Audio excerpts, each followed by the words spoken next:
با سلام بینندگان عزیز، شعله گلخوجه هستم در خدمت شما با خبرهای تاجیکستان و جهان. در 15 دقیقه دیگری برنامه امروز 13 ینور این موضوع ها را داریم. سردی کم سابقه و لیمیت نیروی برق حالتهای درختبوری را در ولایت ختلون بیشتر کرده است. حکم برابر به قتل نزدیکان دانا نبیف 80 ساله حکم دادگاه را در نسبت او ناعادلانه خوانده به زینه بالایی شکایت بردند. امورا برده رسوندن همچون امانت امورا برده رسوندن بعد که همچون که دیندار گروه ساکنان نویه باباجان غفورов از نصب موج پراکنی شرکت موبیلی در محل زیستشان نگرانند. چند متر اگر دولت بیاد که بلند کنه بلند کردن با انتن برداشتن با خودمون میرسه. هوای تاجیکستان سر سال نو سرمای سیبری نام گرفت چون مسیر سیکلون یا مجرای بادی سرد از اورال و سیبیر به اینجا رسید. هواشناسان میگویند چون این سرما از آخر سالهای 60 عصر گذشته بار اول مهمان کشور شده است. این شب و روز سردی هوا در وادی ها 12، در کوهستان تا 25 درجه و در نقطه خنک‌ترین تاجیکستان تا 60 درجه زیر صفر رسیده باعث شده است که اکثر چشمه و رودهای کوهی و لوله های آبرسان دهات یخ بندند. یکی از چنین مکانها را همکارم با رادیو صوفی دید و برایتان گزارش می‌دهد. سرمای سختی آغاز ینور ساکنان برخی منطقه‌ها خصوصاً موضع‌های کوهستانی را با مشکل آب آشامیدنی روبرو کرده است. آنهایی که آب را اساساً از رودخانه و چشمه‌ها می‌گرفتند از یخ بستن منابع آب و لوله‌های آبرسانی خبر می‌دهند. پیشتر همین دریای شرکن سیراب بود، آب می‌آمد. حاضرانگی همین زمستان هایی که خنک شد، ترما یخ شد، آب یخ شد، کم آمده ایستاده. اصلا بالا همین شرکن هسته آخرانگی دیابا اونجا با آب یخ شدگی ممکن آب چی کرده میگیرد یخ زده تقریبا سطل قطعی فاکر قطعی میراج قطعی میگیرد. یخبندان و قطع شدن آب آشامیدنی در اکثر منطقه‌ها مخصوصاً دهات به مشاهده می‌رسد. هواشناسان میگویند چنین خنکی شدید سرتاسری در تمام قلمرو کشور تنها در آخر سالهای 60 قرن گذشته ثبت شده است. در این میان چنین حالت‌ها بودند ولی در منطقه‌های علاهیده. امسال سرمای سخت قریب در همه منطقه‌های کشور مشاهده شده است. در بعضی منطقه‌های کوهی هوا تا 24 درجه سر گردید که البته در چنین خنکی چشمه‌های نامقدر کلان یعنی که کول‌های نامقدر کلان حتی نزدیک دریاها یعنی که در ساحل دریاها یخبندی پیدا میشد. حتی در آبانبارها نیز پیدا شوی یخپاره‌ها مشاهده کردن ممکن است. با گفته مسئول مرکز هواشناسی هوا در سردترین نقطه کشور بولونکول تا 60 درجه سرد شد و این حالت تا یک هفته دوام کرد. در همین حال با قول هواشناسان بارش نظر به یک سال پیش تقریبا یک برابر کم بوده است. خودی ماه دکبر نشان داد که در حقیقت در قسم زیادی منطقه ها نه اینکه کوهی بلکه بلندکوها وادی ها مقدار بارش نسبتا کم از معیار بارید و حتی نسبت به سال 2019 دکبر 2019 و ینور 2020 تا امروز نسبتا کمتر گرچه که سال گذشته نیز در فصل زمستان بارشات کم بارید. بنابر پیشگویی هواشناسان سردی هوا در کشور تا دهه 3 فوریه ادامه خواهد کرد و حرارت در منطقه‌های کوهی تا 15 درجه زیر صفر پایین خواهد آمد.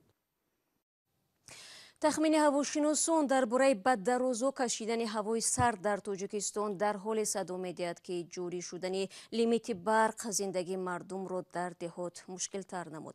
حالا برای گرم کردن خانه آنها اکثرا از هیزم استفاده می‌کنند و ظاهراً ذخیره ها به پایان رسیده از سبب تبر زدن به درختان می‌شوند. مقامات ولایت ختلان الکی چندین نفر را برای درختبری جریمه بستند. سردی به سابقه هوا و جاری شدن لیمیت برق تشویش جمعگل جلیلوه را بیشتر کرده است. با هیزم و تپک هم خوراک میپزد هم خانه گرم میکند. بیم دارد ذخیره سوزشواریش تا آخر زمستان نمیرسد. خانه را خیلی که نمیدونم قطعمون تیار میکنیم همه خیلی سهر عبید دیگه علو میکنیم اگر علو نکنیم خنو کرد. با موها که خیلی که گودک مایده نیست گودک مایده دارو مجبورن که 3 بار نه 4 بار علو کنن. مثل جمعگل بیشتر ساکنان دهنشین میگویند چنین حال را دارند. در دهات برای گرمیدهی بعضا مجبور میشوند درختها را برند. ولی مسئولان اداره جنگل ولایت ختلان میگویند که نظارت را در جنگلزارها شدید کردند. در چند روز اخیر سردی هوا حدود 20 نفر در ختلان برای درختبری جریمه شدند. پخت و پز و گرم کردن خانه مثل اکثر زنان برداشت هالدانه دوست است. میگوید به خاطر گران بودن پول استفاده برق اون را صرف میکند. اگه گو دوشم هم تپک میکنیم علاوه میکنیم پیش کمونده. سویت هم سوزانه که از سویت کم استفاده میبریم. مقامات تاجیک روز 5 ینور از آغاز لیمیت برق برای اهالی روستانشین خبر دادند. در دهات وادی وخش محدودیت برق وقتی معین ندارد. گاه شبانه و گاه روزانه جاری می شود. بیشتر ساکنان دهات میگویند بر ضمن سردی زیادی هوا و محدودیت برق نرخ انگشتن بالا رفت. حالا بیشتر از سوزشواری طبیعی مثل تپک و هیزم استفاده می کنند. شما برنامه خبری رادیو آزادی رو تماشا دارید. پیوندان دانا نبیف پیرمردی 80 ساله محکوم شده به زندان به دادگاه عالی برای شرطاً تطبیق نکردن جزا عریضه دادند. نزدیکان میگویند دانا نبیف بیماری سیل داشت و وضعش در بازداشتگاه موقتی بد شده است. از دادگاه عالی به رادیو آزادی گفتند عریضه تازه وارد گردیده و هنوز بررسی نشده است. وزارت کارهای داخلی شب 8 ینور با نشر یک بیانیه رسمی گفته بود عیبنامه دانا نبیف تصدیق و او به 7 سال زندان محکوم شده است. ولی نزدیکانش اتهامات را رد می کنند. تفصیلات در گزارش همکاران ما. اسامالدین نبیف برادرزاده دانا نبیف را حکم دادگاه و عیبی اعلان شده نسبت عمک 80 سالش دهشت زده کرده است. به گفته اسامالدین پیرمرد گناه ندارد و تنها موافق امکان خود به آدمان کمک میکرد و از جمله به خویشاوندان و نزدیکان نیازمند حزب در تاجیکستان ممنوع نهضت اسلامی خوراک و مبلغ کمک میبرده است. همچنین گفته می شود که از خانه او 2 کتاب اسلامی محتوایش ممنوع دریافت شده است. گناهشون همی که رسوندن همون مبلغایی که طرف خانواده همون زندانی ها با او روان کرده شد، همون را برده رسوندن، همچون امانت همون را برده رسوندن. خب بعد که همچون که دیندار داننده و چی بود 1-2 کتاب شد. نزدیکان دانا نبیف باور دارند که او بیگناه است. به گفته اسامالدین 7 سال زندان برای عمک پیرش برابر به حکم قتل است. نسبت همین چیز بینین، همین سلامتی من بینین امکانیت باشه یکم جزای دادنی باشه. اگر همین کارای من همچون کمک پلی به نیازمندا گفته. وزارت امور داخلی با نشر بیانیه در سامانه رسمیش گفت دانا نبیف را بیگناه جزا ندادند. وزارت گفت عضو سابق حزب ممنوع نهضت اسلامی با گناه افراطگرایی و کمک مالی به جنگجویان تاجیک در خارج به 7 سال زندان محکوم شده است. مبلغ‌های پولی از طرف خدمات مخصوصی دولت‌های معین جدا شده را طریق استفاده مسیر انتقال‌های مبلغ‌ها از کشورهای سوم قبول نموده، آنها را برای پهن‌کنی غایه‌های افراطی، خریداری، نشر و گسترش ادبیات اکستریمیستی جلب و سفربر نمودن جوانان به صف گروه‌های جهادی صرف می‌کرد. مقدار معینی مبلغ‌ها را توسط ناحیه 5 ولایت ختلان جهت دستگیری مالیوی اعضایان قنات جنگی، تشکیلات تروریستی سابق، حزب نهضت اسلامی، جماعت انصارالله به جمهوری اسلامی افغانستان انتقال داده است. قسمی باقی مانده مبلغ‌ها را برای منفعت‌های شخصی خود استفاده کرده است.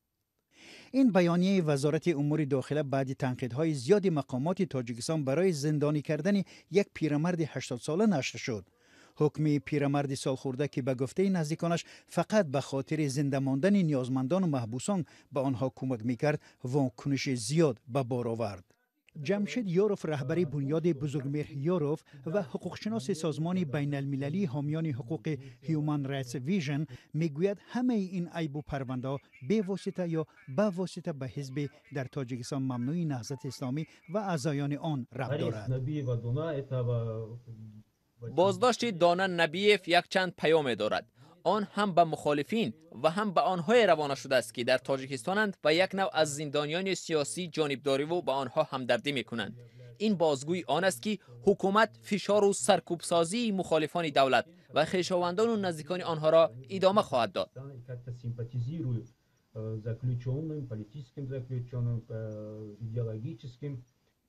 سال پیش گروه کاری سازمان ملل متحد آید به بازداشت خودسرانه پرونده بعضی از اعضای زندانی حزب در تاجیکستان ممنوع نهضت اسلامی را بی اساس شمرده به آزادی فوری آنها دعوت کرده بود.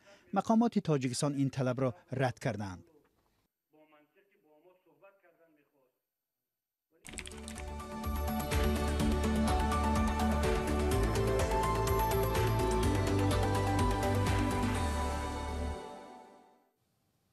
برنامه خبری رادیو آزادی را ادامه می‌دهم و حالا رو می‌آورم به بحث ساکنان دهه در ناحیه باباجان غفورов با یکی از شرکت‌های موبیلی تاجیکستان. چند سال پیش بنابر شکایت مردم دهه رومان نصب موج پراکنی شرکت موبیلی در محل زیست آنها متوقف شده بود، ولی بعد دریافت اجازت کارشناسان و مقامات بهداشتی موج پراکن در دهه گذاشته شد و ناراضگی ساکنان را به میان آورد. فرزان محمدی در همین باره گزارش دارد. گروه از ساکنان دهه رومان ناحیه باباجان غفورov از نصب موج پراکن شرکت موبیلی تیسل در محل زیستشان اظهار نگرانی دارند. این شرکت آغاز ماه ینور در کوچه فخری همین دهه موج پراکن نو ساخته است. آدم من 10 متر 15 متر پشتی 50 متر شده است.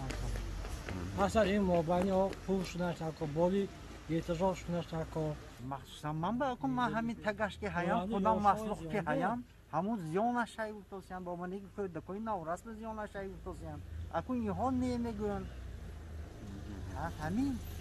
همون با ما یگان رئیس ها یگان همون ارگانیزاسیون رئیسش بیاد همین دیسپلین همین زیانش نیست شما بگن شد موندن گیرن. مسئولان مقامات محلی در پی مراجعت ساکنان قبلا ساختمان آن را باز داشته بودند، ولی بعدا بر اساس خلاصه متخصصان اداره های ذی دخل دوباره اجازه دادند. پزشکان میگویند این تجربه در دیگر محل ها نیز هست. خدمات سنتری اپیدمیولوژی جمهوری و هست در حالت اجازت همون خدمات باشد یگان فرماندگی نمیشه. شما از نگاه طبی کم شرح داده میتوانید که همین مثلا بودن همین موج پراکن به سلامتی مردم تا چند اندازه ضرر میرسن یا ضرر نمیرسن؟ اگر ضرر میرسن نمیگذاشتن نمیشه. در همین حال مسئولان شرکت تیسل در منطقه سوخت آماده نشدند در این باره صحبت کنند و معلوم نیست آنها تا کجا بی‌ضرری موجگیر را به سلامتی ساکنان کفالت میدهند. ولی چنین موج پراکن در حدود منطقه تابع به شرکت تجارتی و استحصالی نور ساخته شده است و رهبری آن میگوید ساختمان طبق معیار در بلندی 35 متر جایگیر است. در صورت زیان رساندن بلند میکنیم با چند متر اگر دولت گوید که بلند کنگد بلند کردن با انتن برداشتن با پوتمون میرسد. تیسل یکی از شرکت‌های اساسی علاقه و اینترنت تاجیکستان است که سالهای آخر برای خرد بودن حوزه موجش از طرف کاربران تنقید می شود. آن به شرکت موبیلی تلیاسنر شویتس تعلق دارد، اما 60% سهمیه‌هایش در تاجیکستان که در اختیار نهادهای مربوط به آقاخانه 4 است. خدمات علاقه تاجیکستان موقع جغرافی، کوهستان و گران بودن نگهداری زیربنیادها را از سبب‌های سرعت سست اینترنت و پست بودن شدت علاقه در کشور نامیده است. فرزان محمدی، رادیو آزادی، شهر خوجند.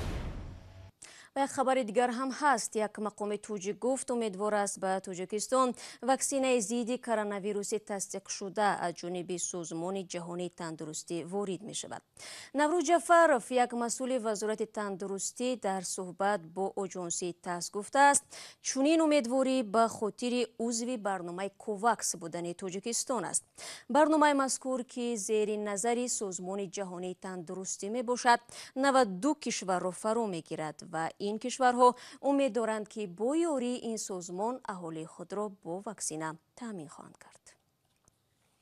بینندگان عزیز، با همین خبر می رسیم به پایان برنامه امروز. اخباری از این بیشتر رو چون همیشه در سامانه رادیو آزادی زیر نشانی www.azadi.org بخوانید و نوارهای روز رو می توانید در آزادی ویدیو در یوتیوب تماشا کنید. فراموش نکنید فردا باز با خبرهای تازه شما را منتظر خواهم بود. خود را احتیاط کنید عزیزان و خدا نگهداری هر یک.